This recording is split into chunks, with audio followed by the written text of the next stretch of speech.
Bom dia a todos, queridos e queridas, companheiros e companheiras de jornada, rumo à luz, rumo à ascensão, tudo bem?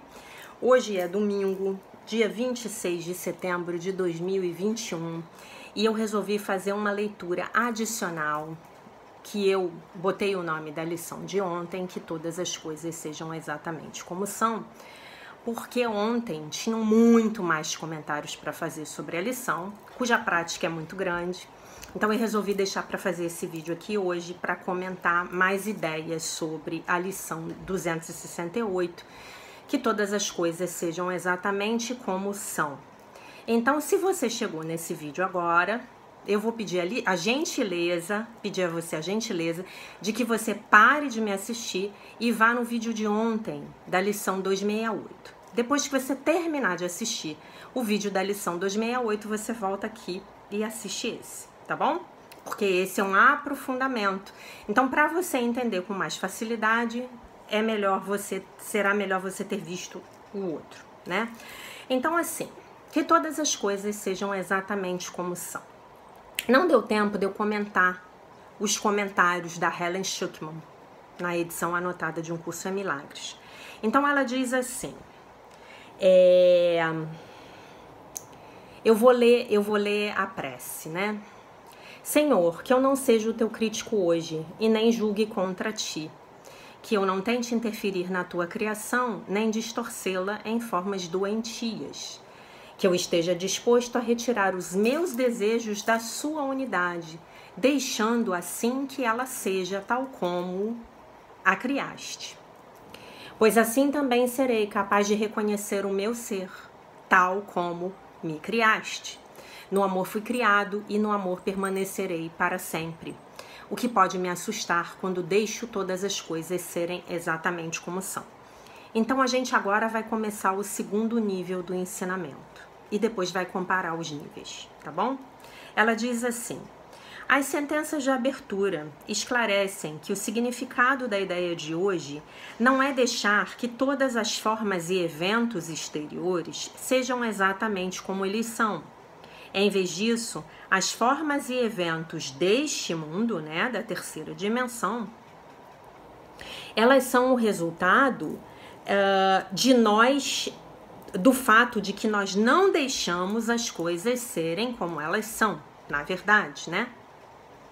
As formas que se apresentam no mundo da terceira dimensão.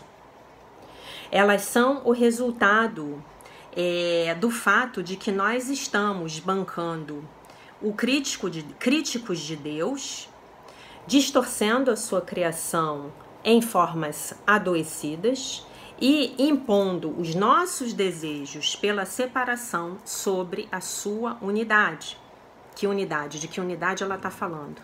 A unidade de toda a filiação e a unidade nossa com Deus e a unidade da filiação com Deus.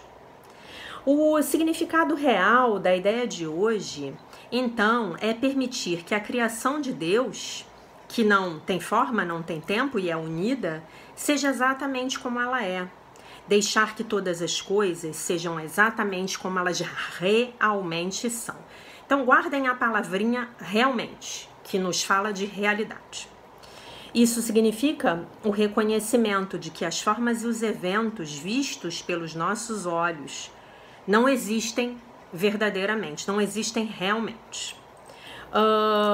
E aí, ela comenta outra frase do exercício: que o nosso modo de ver não seja uma blasfêmia hoje e que não prestemos ouvidos a línguas mentirosas. Aí ela diz assim: deixar que a nossa visão, né, não deixar que a nossa visão seja uma blasfêmia, né? Ou melhor, deixar que a visão seja uma blasfêmia trata-se de ver as coisas exteriores como reais. Deixar que os nossos ouvidos prestem atenção a línguas mentirosas quer dizer deixar que nos permitirmos, né, escutarmos as vozes que nos dizem que este mundo é real. Então eu vou comentar isso aqui, tá? Então, como é isso? Isso é você tomar consciência de que o mundo da terceira dimensão não é o mundo real. de que você não é o seu corpo, você não é os seus pensamentos, você não é as suas emoções e os seus sentimentos. O mundo real está lá em cima. E você projetou uma imagem holográfica para vir aqui fazer parte do videogame do jogo da separação, do campo de batalha do ego, do playground do ego. Então, nada do que aconteça aqui pode realmente ferir você. Nada. Porque o seu corpo não tem existência real. E as coisas que acontecem do lado de fora não têm existência real, tá? A ciência começa a comprovar isso e já tem muitos estudos feitos a respeito do que o nosso cérebro percebe, né? O nosso cérebro, a nossa mente, mais do que o nosso cérebro, são equipamentos de interpretação da realidade, né? A partir dos nossos 5 sentidos. Por isso que nós temos 8 bilhões de pessoas no mundo, ou quase isso, e temos 8 bilhões de realidades, ou quase isso. A realidade que cada um expressa é função da sua própria interpretação das coisas que estão acontecendo do lado de fora. Então ela hoje, ela fala muito disso, né? E ela traz esse conceito maravilhoso aqui de que as coisas do lado de fora estão ruins porque nós não permitimos que elas sejam como são. Porque nós o tempo inteiro estamos brigando com a realidade, julgando a realidade, criticando a realidade, querendo usurpar o lugar de Deus, como um curso em milagres nos fala. Quando a gente briga com a realidade, quando a gente critica a realidade, quando a gente quer bancar Deus, o que a gente está fazendo de verdade é tentar usurpar o lugar do Criador. Né? Então, o que vem a ser essa prática de fluir com a realidade, de deixar que a realidade seja tal qual ela é? Né? É uma prática maravilhosa, é muito simples, ainda que a prática disso não seja fácil, né? Mas a ideia por trás disso é muito fácil. Então, vamos pegar, por exemplo, vamos inventar um exemplo de um empresário que tem um empregado que ele acha muito ruim, que ele acha que é um incompetente, né? Então ele diz que esse funcionário deveria ser competente. O funcionário não demonstra isso, não manifesta isso. Mas aquele empregador fica muito chateado, o funcionário deveria ser competente, ele não manda o funcionário embora porque talvez ele tenha um sentimento de culpa, estamos no momento da pandemia, enfim. E ele fica o tempo inteiro reclamando e sofrendo que o funcionário deveria ser competente, mas o funcionário, na realidade, se demonstra um incompetente para as funções que ele foi contratado para desempenhar. Então, como é que todas as coisas sejam exatamente como são na prática desse exemplo? Então eu paro de brigar com a realidade. Eu paro de dizer que o meu funcionário deveria ser competente. Eu posso ter várias ações em função do fato de entrar em contato com essa realidade, de que o meu funcionário de fato é um incompetente. Veja bem, isso não faz dele uma má pessoa, não é disso que eu estou falando. Ele só é um incompetente. Né? E ele demonstra isso no dia a dia, porque ele não me atende, eu pago o salário dele e ele é um incompetente. Então, como é a prática disso na realidade? Bom, ele pode chegar para o funcionário e falar, olha, o que você acha da gente experimentar você em outra função? Eu tô vendo que você não tá dando muito certo aqui. Se isso for possível para ele, talvez não seja, né? E aí ele pode convidar o funcionário a migrar para uma outra função e ver se aparece alguma competência lá. Ou ele pode pagar os direitos desse funcionário e demitir esse funcionário sem culpa. E pode falar, olha, eu vou te dar uma carta de recomendação obedecendo às limitações aqui do que eu acho que é o seu desempenho, né? E ele pode pagar os direitos do funcionário e liberar o funcionário. E talvez esse funcionário vai encontrar um emprego para o qual ele é super competente, né? Porque ali naquele casamento é que não rolou a coisa, né? O funcionário não é competente naquela função, de repente é competente em outra função, né? Perfeito para um outro empregador. E ele pode verificar também se ele pode oferecer para esse funcionário algum treinamento que traga competência para esse funcionário, sob o risco de que o funcionário faça o treinamento e não fique competente. Né? E aí vamos ver como estaria a projeção disso. né?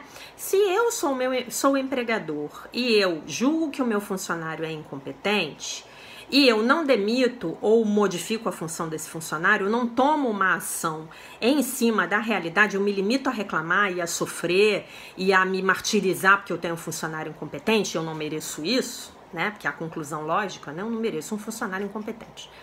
Então vocês percebem que sou eu que estou sendo incompetente?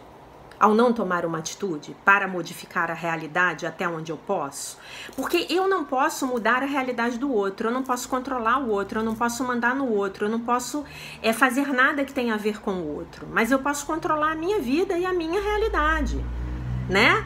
Então, assim, eu posso chamar o funcionário e mandar ele embora, eu posso inclusive ajudar ele a arranjar um outro emprego que talvez facilite a vida dele, eu posso conversar com ele para saber o que deixa ele infeliz no trabalho e ver, de repente, se eu arrumo um emprego que não tenha as características que o emprego que eu ofereço a ele tem, né? Então, com esse exemplo, vocês podem usar esse exemplo para muitas coisas. Vocês podem trocar esse exemplo dentro da vida de vocês. Com que vocês estão brigando? Com que realidade vocês estão brigando? O que a pessoa que deveria ser, pontinho, pontinho, não é? Porque se essa pessoa que deveria ser, pontinho, pontinho, não é, então é porque ela não tem que ser, porque essa é a realidade.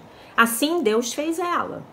Então eu não vou brincar de crítico de Deus, eu não vou julgar Deus, eu não vou julgar a realidade, eu não vou me rebelar contra a realidade, né? Eu vou aceitar, eu vou entregar. Eu vou fluir. O que eu posso fazer diante dessa situação? O que está debaixo do meu poder de mudança? O que está sob o meu controle, né? E aí eu vou fazer tudo o que eu puder fazer que está sob o meu controle. E talvez a realidade me mostre que aquele meu relacionamento com a pessoa que deveria pontinho, pontinho, pontinho e que não faz... O meu relacionamento de longo prazo é insustentável, porque o fato de a pessoa não fazer pontinho, pontinho, pontinho, XYZ, faz com que fique muito ruim para mim permanecer naquela relação. Eu não tô mais feliz naquela relação. Então que tal eu soltar e eu abrir mão, e eu abrir espaço para o novo, e eu abrir espaço para o meu novo empregado, né? E eu ser bem cuidadoso na hora de fazer o meu processo de seleção do meu novo empregado. E eu explicar para ele quais vão ser as atribuições e as responsabilidades e o que eu espero dele. Eu posso falar para ele, por exemplo, olha, pontualidade para mim é uma virtude muito importante. Então eu gostaria que você fosse pontual. Ou eu posso falar, olha, pontualidade para mim não é importante. Desde que você faça o seu trabalho, você tem uma margem aí para resolver sua vida, uma margem de tempo, né? Então que tal eu falar de mim para o outro? Eu explicar para o outro o que eu quero, o que eu espero. E se o outro não quer, eu não vou ficar no deveria, né? Porque o deveria, quando eu fico no deveria, eu tô no julgamento, eu tô no ego, eu tô empurrando a minha sombra em cima da pessoa. Eu tô me projetando em cima da pessoa. Eu tô jogando as minhas expectativas em cima da pessoa e de repente as minhas expectativas não tem nada a ver com as expectativas da pessoa. E ela nem tá sabendo de nada, porque eu sequer tô me comunicando, né? Então, assim, é muito importante que a gente saiba como é que todas as coisas sejam exatamente como são.